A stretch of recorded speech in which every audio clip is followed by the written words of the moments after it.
Well, we fought our way through a revolution. Now we're going to spend some time talking about the uh, the consequences of that revolution, not only in the formation of a new country, but also the social and cultural ramifications. And we're going to spend more time on that actually than we did in going over the various battles, mainly because I'm a cultural historian and not a military historian, but also because those are the things that often don't get talked about at length and in detail in classes like this when you were in middle school or high school.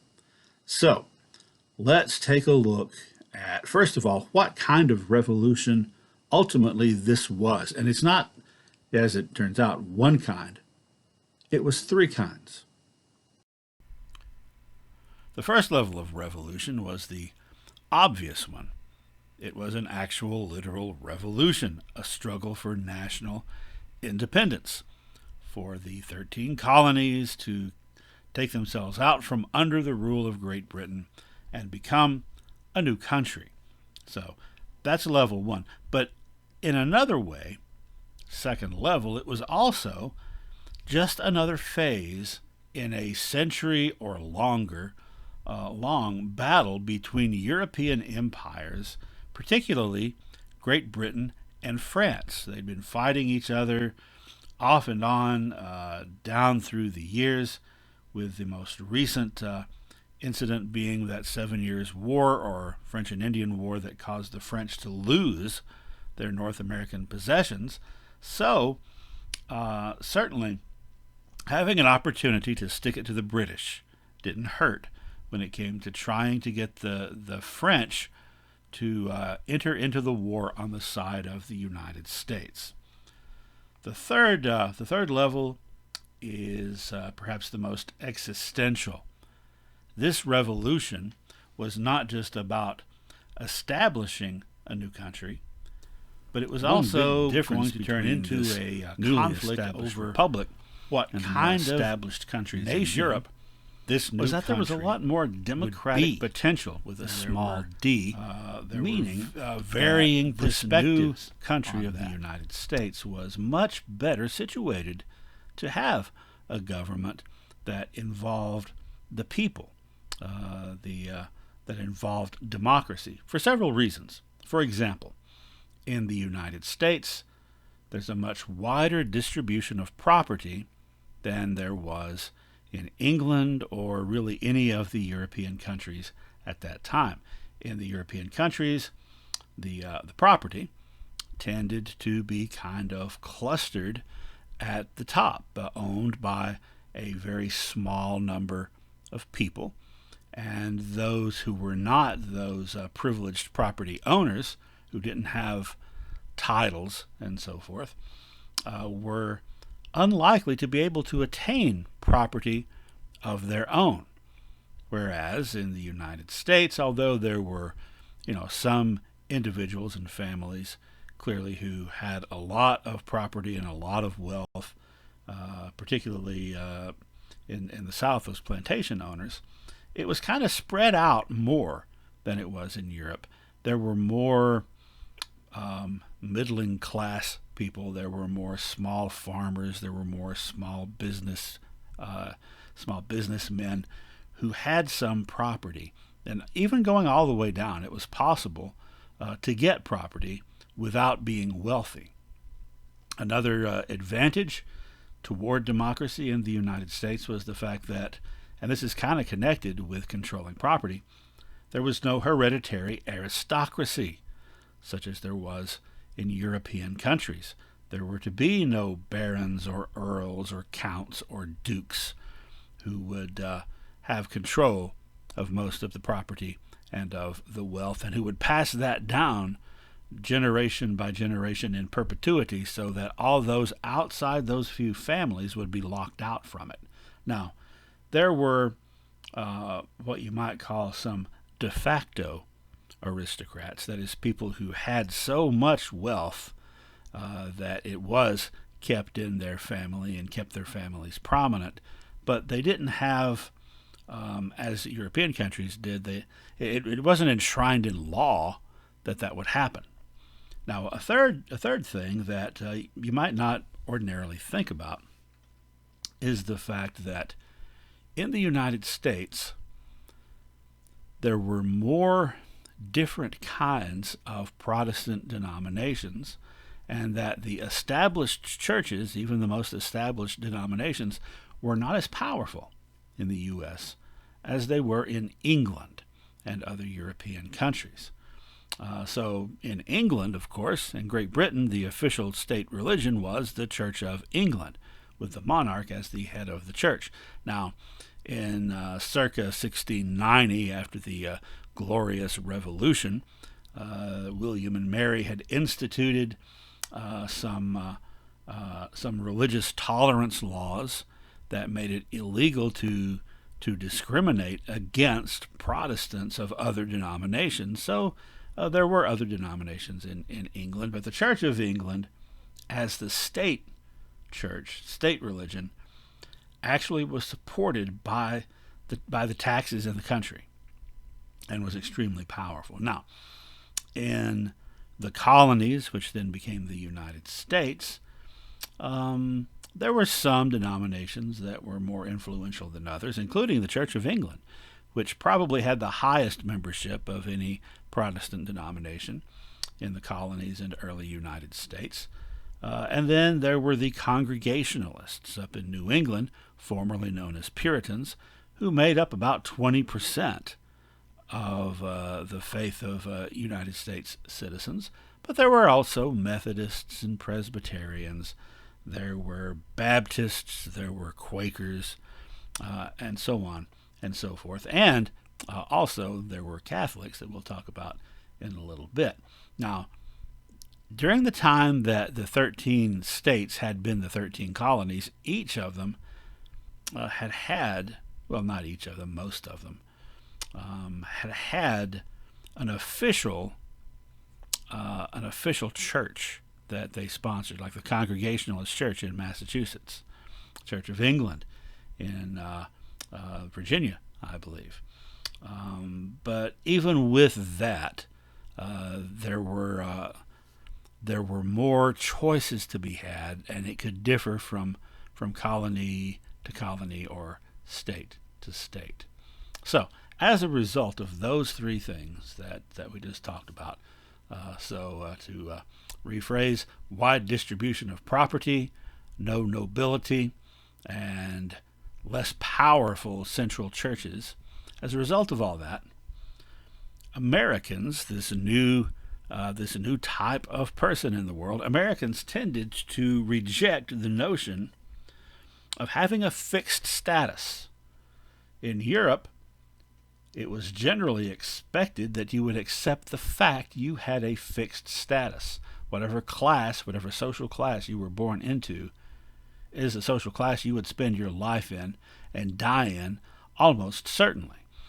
Americans didn't believe that. They believed that it was possible to have social mobility, that it was possible to climb the ladder of success, to get rich, to join a higher class. And a lot of Americans worked toward that and believed in that. Now, another thing that Americans differed in Europeans, and even their own ancestors in the colonies, was that by the mid-1700s, the colonists who became the Americans no longer believed that you should never ever question obedience to proper authority, nor did they believe that you should just accept inequality. Now, this not questioning obedience, or rather questioning obedience to authority, we saw that in the Great Awakening and then the aftermath of that, right? Great Awakening, Americans started to question the authority of their own local church leaders. And then after that, they started to question the authority of the government over them, the mother country of Great Britain, but also the local colonial government, or even the local city or town government. as we could see with things like the New York Tenant Rebellion, and with the Green Mountain Boys in Vermont, the Regulators in North and South Carolina. Also, this idea that you have to accept inequality, that's very similar to the idea that you have to accept you have a fixed status. And if your status is low, you are not equal to the people whose status is higher than you. You are not equal. You don't have the same rights as people in the upper class. Americans did not accept that. Also, the idea of equality was linked closely to the idea of liberty. Now, bear in mind, of course, slavery is a thing, so there's some paradox going on here. There's some hypocrisy going on here. But there are also people starting more and more to question slavery as a result of this strong emphasis on liberty and equality during the Revolution. Another side effect is indentured servitude, which had taken a big blow a century before this with Bacon's Rebellion, after which there were no longer large-scale importation of indentured servants to the colonies to work on plantations, but there was still such a thing as indentured servants. There just weren't as many of them. Well, after the Revolution, with all this talk about liberty and equality, virtually owning someone's labor, even if only for a limited time, started to seem unacceptable. Now, this is where race comes in, especially if they're white people. It seems unacceptable. So, late 1700s, indentured servants became fewer and fewer. There were fewer and fewer such contracts, and eventually that just faded away completely by the early 1800s.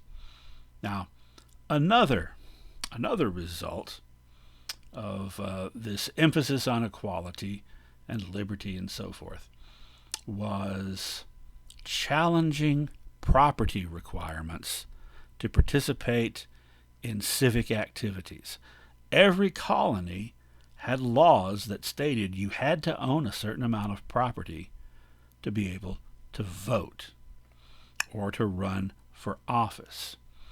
Well, some people started to question that, including Thomas Paine, who, if you will recall, there was a disagreement between Thomas Paine and John Adams on this point, and on the point of how the legislature should be laid out, that Thomas Paine believed it should be a unicameral natural legislature, that is, one single house. Adams believing it should be bicameral with two houses, just like Parliament. Now, Parliament had, and still has, the House of Lords and the House of Commons. Now, at that time, and for a long time before and a long time after, the House of Lords was not something you got elected to. It was something you inherited when you inherited a title. So if you were the oldest son of an earl, he dies, you're the new earl, you got his spot in Parliament in the House of Lords. House of Commons was elected and had to run for re-election. The House of Lords was basically for life, as long as you had that title, right? So essentially, there's two houses in Parliament, one to look after the interests of the upper class, and one to look after the interests of the lower class. And the one that looks after the upper class is called the upper house and has more power. And that is what John Adams had proposed, and what a lot of other people proposed, because it would provide checks and balances, that there would be this tension between the different types of people. However, Paine believed, let everybody, be equal and have one big elected house. And in 1776, when the colonies became states and the United States became a country, each of those states made up their own constitution.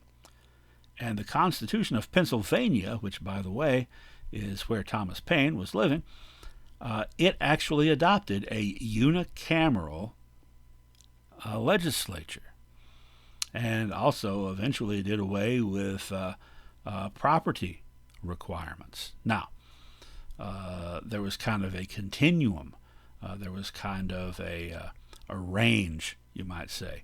Other states, most states, in fact, almost all the states, had property requirements to be able to vote initially, and some, such as the states in the South, actually made those property requirements stricter, and even added that you have to have a certain amount of property to be able to vote, and then you have to have more property to be able to run for office.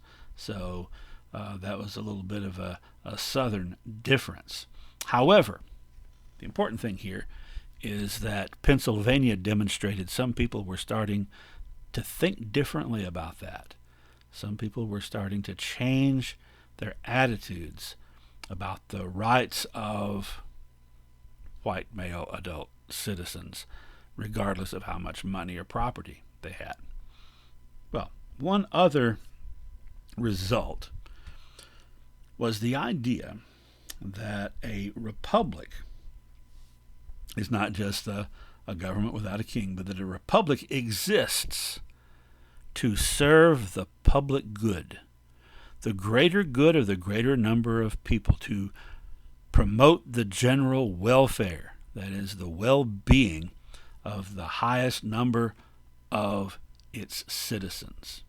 Now, that's a big difference from the way that countries had been laid out previously in Europe, in which essentially you are a subject of the king, and that's pretty much it.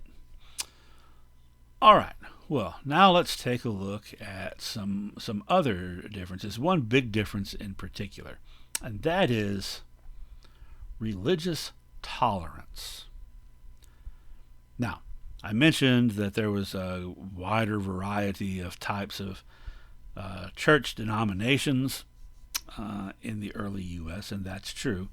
But circa 1775, before the war started, most of the colonies didn't have a whole lot of pluralism. They might accept different types of mainstream Protestants, but they didn't accept Catholics for the most part. They didn't accept Jewish people, and they didn't even accept Protestants that they considered to be kind of weird and on the fringe and not widely accepted.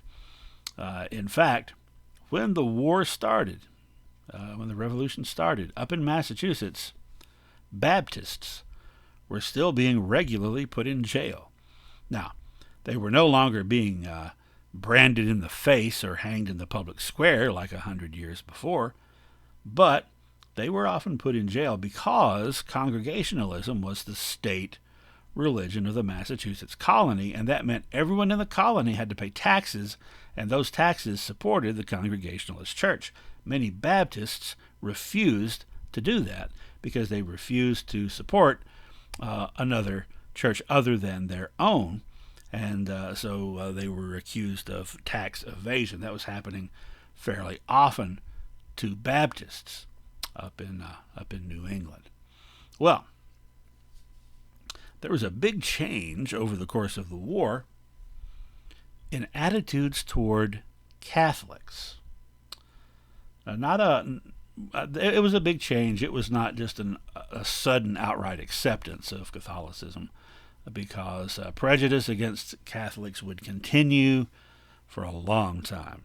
In fact, when a large wave of Irish Catholic immigrants come through in the 1840s, as we're going to see later, there's a huge outswelling of prejudice and discrimination against Catholics. And in fact, there wouldn't be a Catholic run for president from a major party until 1928, Al Smith of New York, who lost, and there wouldn't be a Catholic president until 1960 with John F. Kennedy. So Kennedy was the first Catholic president. Took almost 200 years. Who was the second Catholic president? Well, as of this recording, a week before the 2020 presidential election, there has not been a second Catholic president. Depending on how things go next week, and by the time you hear this, you probably will already know, there may or may not have been become a second Catholic president. But Catholics weren't allowed to do anything, essentially, before the Revolution, because, remember, for the longest time, England had been at war with France and with Spain. And it wasn't just political, it was also religious, because England was Protestant, France and Spain were Catholic. And so all that was conflated by the colonists. That French people were evil and bad, and Catholics were evil and bad, and the Spanish were evil and bad. And so it all kind of tied in together until the Revolution, because during the Revolution, France eventually came in on the side of the United States to help them establish their independence from Great Britain. And in some cases, that was because they just wanted to stick it to the British. But in a lot of other cases, it was because of the ideals of the Revolution that many French people, like the Marquis de Lafayette, greatly appreciated and agreed with. So French people are fighting and dying for the United States, sometimes side by side with American soldiers. So a lot of these American soldiers got to know French people and found out, hey, they're not that bad. And even if they didn't, they knew what the French people were doing to help the U.S. So the fact that that's all happening, but the French are the Catholics and the British are Protestants, maybe the Catholics aren't that bad, some people began to think. And then also more and more talk about religious freedom and liberty. In fact, after the Revolution, the first American bishop was appointed by the Catholic Church, John Carroll, who would go on to be the founder of Georgetown University and eventually be appointed Archbishop of Baltimore. I think around 1790 or so, John Carroll took a goodwill trip around most of the United States, and everywhere that he went, he was greeted positively, something that it's just hard to imagine happening 50 years before this, and certainly 100 years before this.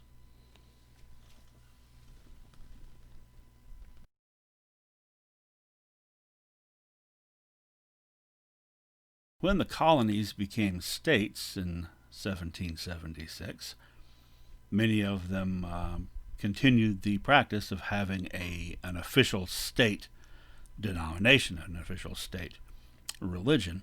But by 1789, most of the states had disestablished that, with some exceptions. Most of them in New England. Several of the New England states continued to have Congregationalism as their state religion until the 18 teens, and Massachusetts until 1833. They were the last holdout. However, at the same time, it was only in the state of New York that Jewish people were allowed to vote in the early days of the Republic. Now, as the years went by with the fighting of the Revolution and the establishment of the new government, the concept of freedom of religion, one of those natural rights, began to be emphasized ever more and more people expressed a desire to keep matters of conscience, matters of faith, and political matters separate. In particular, denominations such as Baptists, Methodists, and Presbyterians were very opposed to the idea of having state denominations, because they weren't the official denomination. It was usually Congregationalists or Episcopalians, Anglicans, but that seemed very unfair to them, that their taxes would be used to support another denomination. Now, Thomas Jefferson, remember Jefferson was a deist. Deism, the belief that there was a God who created the universe, but then pretty much made it a hands-off approach so that people have to solve their own problems. Jefferson was a deist, as were James Madison and James Monroe, Ethan Allen up in Vermont, Benjamin Franklin, who alone among all the founding fathers was very, very outspoken about being a deist, John Adams, and several others of the quote-unquote founding fathers. So, some quotes over time from Thomas Jefferson in 1782. He wrote, "It does me no injury for my neighbor to say there are 20 gods or no God. It neither picks my pocket nor breaks my leg." And many years later, 1814, after he had served as president, he said, "Christianity neither is nor ever was a part of the common law." Now, to give you an idea about Jefferson's approach, he was he was a firm supporter of the philosophies of Jesus, but the whole thing about miracles kind of stretched to his credulity a little bit. It seemed a little bit non-rational. So he took a Bible and some scissors and cut out all the miracles from the New Testament and pasted together a new one that just told the story of what Jesus said, not of any supernatural aspects. All right. Well, this that I'm going to read now is from a letter that Thomas Jefferson wrote while he was president to a Baptist congregation. The Baptists, again, were concerned about being mistreated because they were a minority religion and were fearful of laws being passed that would support some other denomination and essentially trample on their rights. So Jefferson wrote to them, quote, "Believing with you that religion is a matter which lies solely between man and his God, that he owes account to none other for his faith or his worship, that the legislative powers of government reach actions only and not opinions. I contemplate with sovereign reverence that act of the whole American people which declared that their legislatures should, quote, make no law respecting an establishment of religion or prohibiting the free exercise thereof," end quote, and that's from the Constitution. "Thus, building a wall of separation between church and state." Now, you may have heard it said that separation of church and state is not in the Constitution, and that's correct. That phrase is not in there. Thomas Jefferson is using that phrase here in his explanation of the Constitution. So that's how that works. Well, when Jefferson was the governor of Virginia, specifically in 1779, he introduced a bill for the Virginia state legislature that would guarantee religious freedom and prevent the establishment of a state religion or people being taxed to support a religion in any way. When Jefferson died, and he died in 1826, exactly 50 years to the day after he had signed the Declaration of Independence, which he himself wrote, and on the same day that John Adams died as well. When he died, his headstone had placed on it the epitaph that he himself wrote. This is what he wanted on his tombstone. "Here was buried Thomas Jefferson," and then he lists what he thought were his 3 greatest accomplishments that he wanted to be remembered for. "Author of the Declaration of American Independence, of the Statute of Virginia for Religious Freedom, and father of the University of Virginia." He doesn't say anything about being president. He doesn't say anything about the Louisiana Purchase. If he had to narrow it down to 3 things he was proudest of, this statute in Virginia was one of them. Now, he wrote this in 1779 as a bill to go to the legislature. It didn't pass. It was kind of tied up for several years, and we'll talk about that in just a moment. But this is the wording from the original bill as written by Thomas Jefferson. An act for establishing religious freedom. Whereas Almighty God hath created the mind free, that all attempts to influence it by temporal punishments or burdens, or by civil incapacitations, tend only to beget habits of hypocrisy and meanness, and therefore are a departure from the plan of the holy author of our religion, who, being Lord, both of body and mind, yet chose not to propagate it by coercions on either, as was in his almighty power to do.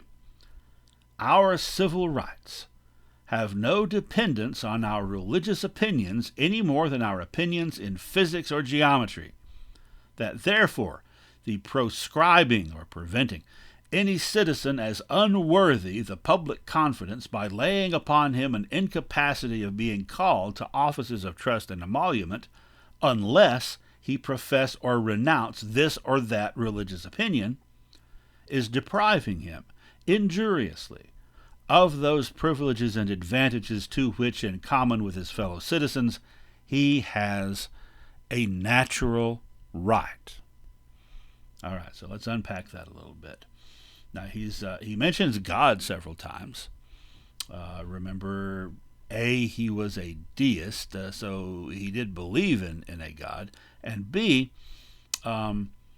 he did have to have public support, and a lot of times religious language was used to help garner that. Not Thomas Jefferson wasn't the first or last person to do that. But his point is that there is a God. He gave us the power of reason. He made our minds free. And trying to influence someone's mind as to what they believe religiously by governmental authority is a fundamental infringement upon their natural rights. Now, it doesn't just say that you have to, you can be forced to have certain beliefs. It also says you can't be forced to renounce certain beliefs. You can't be forced to profess or renounce this or that religious opinion. And the language of John Locke, of natural rights. Well, he submitted the bill. It didn't get passed immediately. It kept kind of going through the legislature, and then Jefferson finished his term as governor and was appointed the American ambassador to France, and so he left the country. But James Madison, his protege, in a way, who was in the state legislature at this time, having served in the Continental Congress, kept the bill alive. He kept it alive. He kept resubmitting it. There was some disagreement between James Madison and another member of the Virginia state legislature, Patrick Henry, who had previously served as the first governor of Virginia in 1776. Henry, what he wanted to do was he wanted to have a law that would that would force any citizen who professes to be a Christian to pay a religious tax to go to the denomination of his choice. So no religion was being forced, no specific religion was being forced on them, but they were being forced to pay taxes to support religion. Madison was very much opposed to that. He believed that America must be a haven and an asylum for the oppressed of every land and every faith.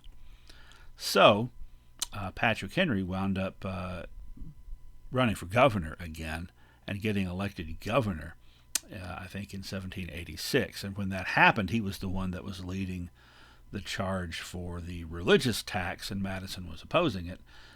So after Henry left, Madison was then able to get Thomas Jefferson's bill finally through and passed by the state legislature, which then meant that Patrick Henry had to sign it, which he didn't have to sign it, but he did.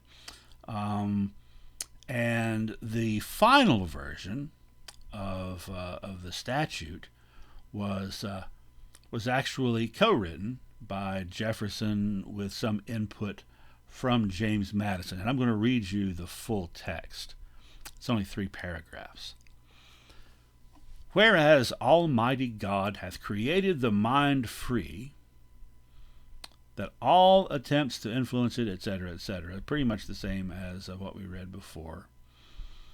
And then it says, be it enacted by the General Assembly that no man shall be compelled to frequent or support any religious worship, place, or ministry whatsoever, nor shall be enforced, restrained, molested, or burdened in his body or goods, nor shall otherwise suffer on account of his religious opinion or belief, but that all men shall be free to profess and by argument to maintain their opinion in matters of religion, and that the same shall in no wise diminish, enlarge, or affect their civil capacities. So let's pause for a second. This is saying, whatever your religious opinion is, it should not in any way affect whether or not you can serve in public office. And though we well know that this assembly, elected by the people for the ordinary purpose of legislation only, have no power to restrain the act of succeeding assemblies, constituted with powers equal to our own, and that therefore to declare this act to be irrevocable would be of no effect in law, yet we are free to declare, and do declare, that the rights hereby asserted are of the natural rights of mankind, and that if any act shall be hereafter passed to repeal the present, or to narrow its operation, such as would be an infringement of natural right. So here they are saying we recognize that any future state legislature can take another vote and can undo this, and we can't stop that. But we can say right here and now, if they do, it's wrong. If they not only stop it or just narrow it in any way, it is an infringement on people's natural rights, which is something that is and should be fundamental. Madison called this statute, quote, a true standard of religious liberty, its principle the great barrier against usurpations on the rights of conscience. As long as it is respected, and no longer, these will be safe. So this thing that Jefferson wrote and Madison participated in is the great barrier against usurpations, taking over someone else's conscience. And as long as what is written in that document, he said, as long as that's respected, the rights of people's conscience, the freedom of religion will be safe. But if what that document says is no longer respected, then freedom and natural rights will no longer be safe. All right, well, let's take a look at something else that demonstrates the attitude of the early leaders of the Republic toward whether or not religion should be a definer of political activity or principle. So we're going to do that by looking at something that was happening in George Washington's second administration, his second term, in North Africa, on the Mediterranean, north of North Africa, along the Mediterranean coast. This was called the Barbary Coast because many of the people who lived in North Africa and still live in North Africa belong to the group of people known as Berbers, tribal people. The Barbary Coast, Tripoli, the city Tripoli there, essentially was in the head of a country called Tripoli. Although today Tripoli is still there, but it is the capital of the country of Libya. So anyway, pirates from Tripoli and other areas along the Barbary Coast had been raiding ships they were pirates, right? They would take over the ship, they would take all the stuff, and frequently they would capture the people on it and sell them into slavery. So many of these people were Europeans. Some of them were Americans that were sold into slavery and sent into the Arab slave market. Well, that wasn't very popular with the United States. So there was some friction between the U.S. and the government of Tripoli. Now remember, pirates don't represent a government.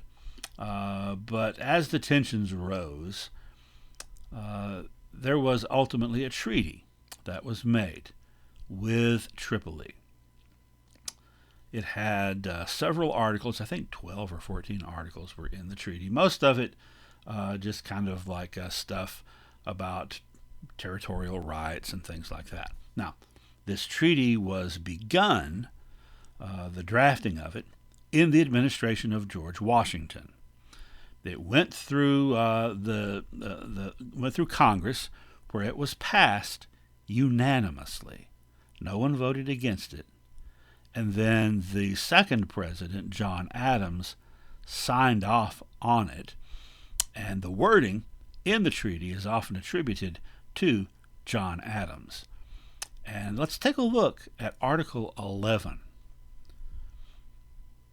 As the government of the United States of America is not in any sense founded on the Christian religion, as it has in itself no character of enmity against the laws, religion, or tranquility of Mussulman or Muslims, and as the said states never have entered into any war or act of hostility against any Mahometan or Muslim nation, it is declared by the parties that no pretext arising from religious opinions shall ever produce an interruption of the harmony existing between the two countries. So let's have a treaty, Tripoli.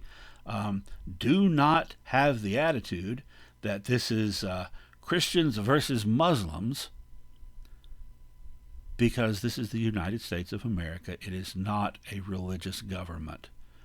It is a secular government. And there's nothing in the formation of the U.S. government that should infringe upon Muslims or the interaction between Americans and citizens of any Muslim country. All right. I want to re-emphasize. This was written by John Adams. This was initiated in the administration of George Washington. This was voted on and approved by the entire Senate. No one had a problem with this wording at that time. Now, some of this stuff may not quite fit with things that you have been told or that you have believed about the founding of the United States of America, which is very frequently cited as being founded on Judeo-Christian principles. First of all, I would point out that Jews couldn't even vote in 12 of the 13 first states. So their principles weren't being that respected. But you have to take into account the private beliefs of many of these individuals. Now, we've seen Patrick Henry. Patrick Henry was kind of a standard sort of Christian. In fact, probably the closest thing among the founding fathers to what would later be called evangelical. And then Henry's position was about the religious tax was supported by Virginians Richard Henry Lee and George Washington. But most of those quote-unquote founding fathers were either deists or were strongly influenced by deist thought. And more importantly than that, they were separating their private religious beliefs from their political action because they believed it was dangerous to mix the two. Dangerous not only dangerous to other Christian groups like the Baptists and the Methodists, for example. So On the other hand, you may have heard a lot of quotes referring to religion and Christianity in a very positive way by the Founding Fathers, and even quotes encouraging people to read the Bible, encouraging people to attend churches. Now, part of that was the Republican concept, small r Republican concept of a virtuous citizenry, civic duty, civic virtue. Every citizen in a republic has a duty, has a responsibility to promote the greater good, to do their part, to play their role in making everything virtuous, right, and true. And many of the Founding Fathers believed the best place to learn that was in church. Therefore, they encouraged people to go, but privately, not from their political office. Some of them may have made such encouragements. And certainly not making any requirements by law to attend a church or be banned if you attend a certain, not even church, but religion. That was not part of it. That was not part of it at all. Now, this is very similar to the idea that a lot of them supported the idea of education. In fact, Thomas Jefferson also tried to, when he was governor of Virginia, to initiate a public education system. That didn't work either. But as I think it was Jefferson who said, no nation can expect to be ignorant and free. So this is all part of your role as a citizen, they were saying. So it gets kind of complicated, and sometimes it looks a little murky. But the biggest thing I want you to take away from this is that it is not the case that, quote, the Founding Fathers, as a body, wanted to establish a government based on religious principles. That is not true. That is the opposite of true. And you can look at the words. You can look at the words of Thomas Jefferson, John Adams, and Benjamin Franklin, and so forth. And it's not hard to find these things.